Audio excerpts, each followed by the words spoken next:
Welcome to Aadya TV. మనతో పాటు BRS senior నాయకురాలు పవన్ గౌడ్ ఉన్నారు. ఆమెను అడిగి తెలుసుకునే ప్రయత్నం చేద్దాం. మేడం నమస్తే. నమస్తే మేడం చెప్పండి మేడం, ఈ రేవంత్ రెడ్డి సర్కార్ పాలన దాదాపుగా 2 సంవత్సరాల దగ్గరకు వచ్చింది. మరి ప్రజలకు ఇస్తున్న 6 గ్యారంటీల ముచ్చట ఏంటి? మరి కేవలం కేసులతోనే కాలయాపన చేస్తున్నారు, దీన్ని ఎట్లా చూడొచ్చు? 6 గ్యారంటీలను డైవర్ట్ చేయడానికి కేసులతోటి కాలయాపన చేస్తాడు. ఏం లేదు, బబ్రాజమానం భజగోవింద శుష్కప్రియాలు శూన్యహస్తాలు చూపిస్తున్నాడు. గెలిపించిన ప్రజలకు నమ్మి ఏదైతే 6 గ్యారంటీలు, తులం బంగారము, మహిళలకి 2500, మహిళలను కోటీశ్వరులను చేస్తా, ప్రతి ఒక్క వర్గాన్ని మోసం చేసి అధికారంలోకి వచ్చిండు. ఇప్పటి వరకు చేసింది ఏం లేదు, చెప్పుకోవడానికి ఏం లేక కేసులు అని తిరుగుతాడు, అంతే తప్ప ఏం లేదు. దొంగది అన్నట్టు ఉన్నది. ఓకే మేడం, మరి నిన్న కూడా మాట అంటున్నాడు, ఎవరు ఎక్కడ దాచుకున్నా ఫామ్ హౌస్లో ఉన్నా కానీ అరెస్ట్ చేసి తీరాల్సిందే, తప్పు తెలిసిన తర్వాత 100% అరెస్ట్ చేస్తాము అని చెప్పేసి రాష్ట్ర ముఖ్యమంత్రి సవాల్ ఇస్తున్నాడు. దాన్ని ఎవరిని ఉద్దేశించినట్టు? ఎవరు దాక్కుంటున్నారు, ఎవరు ఎక్కడికి పోతున్నారు? ఎవరు ఎక్కడికి పోలేదు, ఎవరు ఎక్కడున్నారో గక్కడనే ఉన్నారు. ఆయన జూబ్లీ హిల్స్ అన్నాడు, ఆయన ప్రగతి భవన్ అన్నాడు, ఆయన ప్రజాపాలన అన్నాడు, ఆయననే దొంగ నాటకాలు ఆడుకుంటా వాళ్ళని అరెస్ట్ చేస్తా వీళ్ళని అరెస్ట్ చేస్తా అంటున్నాడు. ఓటుకు నోటు దొంగ. ఆ దొంగ పట్టపగలు 50 లక్షల రూపాయలతోటి బ్యాగు సంచులతో దొరికిన దొంగ అందరినీ దొంగలను చేద్దామని చూస్తున్నాడు. ఎక్కడున్నా అరెస్ట్ చేస్తా అని ఎందుకు చెప్తున్నావు? తెలంగాణ తెచ్చినందుకు అరెస్ట్ చేస్తావా? నీళ్ళు ఇచ్చినందుకు అరెస్ట్ చేస్తావా? సకల జనులను, సంబంధ వర్గాలను సంక్షేమ పథకాలతో సంబరపెట్టినందుకు అరెస్ట్ చేస్తావా? దేనికి అరెస్ట్ చేస్తావు? అరెస్ట్ చేస్తే ఇక ఊకోవడానికి, నీ కాకమ్మ కబుర్లు వినడానికి ఎవ్వరు అది లేరు. సో ఇంకో విషయానికి వస్తే, ఇక్కడ ఈ రాష్ట్ర ముఖ్యమంత్రి కూడా ఇక్కడ బతుకమ్మ పండుగ హడావిడి అయితే ఇప్పుడు ఒక 2 రోజులల్లా కాబోతున్నది. ఇప్పటికే బీఆర్ఎస్ పార్టీ కూడా ఒక నిర్ణయం తీసుకొని ఈరోజు ఆడియో రిలీజ్ కూడా చేస్తున్నాం, బతుకమ్మ పాటలు అని చెప్పేసి కూడా అంటున్నారు. మరి బతుకమ్మ గత ప్రభుత్వం ఏ విధంగా ఏర్పాట్లు చేసింది, మరి ఈ రాష్ట్ర ప్రభుత్వం ఏ విధంగా ఏర్పాటు చేయబోతుంది ఈ రాష్ట్రంలో? బతుకమ్మకైనా గత ప్రభుత్వం, బోనాలకైనా గత ప్రభుత్వం మన సంస్కృతి సాంప్రదాయాలకు పెద్దపీట వేసింది కేసీఆర్ గారు, బీఆర్ఎస్ పార్టీ. కానీ సంస్కృతి సాంప్రదాయాలు తెలివనోడు, అస్తిత్వం మీద దెబ్బతీయాలనేటోడు ఇప్పుడు ఏం చేస్తాడో రాబోయే రోజుల్లో చూద్దాము. బతుకమ్మలకు కేసీఆర్ ఏంది మషంత పేగులు అవి ఇచ్చిండు అనేసి మస్తు మాట్లాడిండు. ఒక బతుకమ్మ చీరను ఎగ్గొట్టిండు, రంజాన్ తోఫా ఎగ్గొట్టిండు, క్రిస్మస్ కానుకలు ఎగ్గొట్టిండు.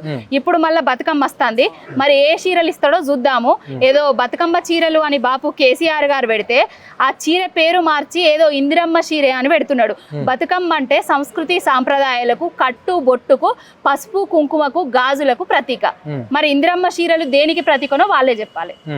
సో ఇప్పుడు బతుకమ్మ పండుగ వస్తుంటే ఇప్పుడు రాష్ట్రం వ్యాప్తంగా ఇక్కడ మహిళలు ఆసక్తికరంగా చూస్తున్నారు. అంటే ఇందిరమ్మ చీరలు ఇక్కడ పంపిణీ చేస్తాము అని చెప్పేసి రాష్ట్ర ముఖ్యమంత్రి అన్నాడు. ఇప్పుడు దాదాపుగా ఇంకో వారం రోజులలో పండుగ కూడా అయిపోతున్నది. మరి ఎప్పటి నుంచి డిస్ట్రిబ్యూషన్ అయ్యే అవకాశం ఉంది ఈ రాష్ట్రంలో? ఎప్పుడు ఇస్తాడు అని ఎదురు చూడడం తప్ప ఆయన ఎప్పుడు ఇస్తాడో తెలియని పరిస్థితిలో మహిళా మనులందరూ ఉన్నారు. ఇదివరకు ఇయ్యలేదు, ఇప్పుడు ఇస్తాడో ఇవ్వడో కూడా తెలియదు. ఇచ్చే వాటికి కూడా కొర్రీలు పెడతాడని అయితే అర్థమవుతుంది.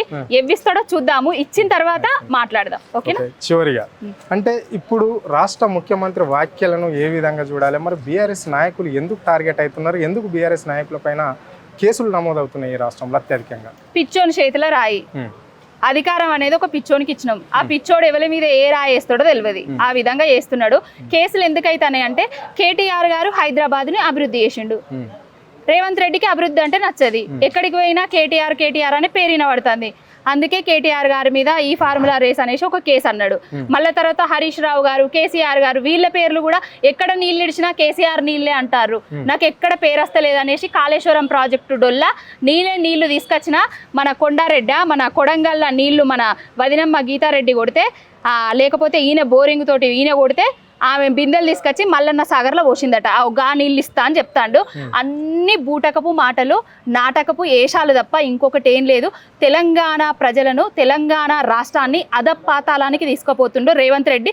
తెలంగాణ అస్తిత్వం మీద దెబ్బతీయడానికి తెలంగాణ తల్లిని చేతిలో బతుకమ్మను తీసేసిండు.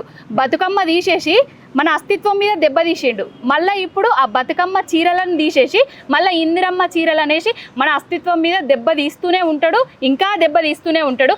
చూద్దాం ఇంకెన్ని రోజులు. ప్రజలు యూరియా కష్టాలు చూసినాం, ప్రజలు విద్యా కష్టాలు చూసినాం, ప్రజలు ఏదైతే సంక్షేమ పథకాలు ఇస్తా అని చెప్పిండో అవి ఇవ్వకుండా కష్టాలు పడుతున్నది చూసినాం. ఇంకా చూస్తూనే ఉందాము.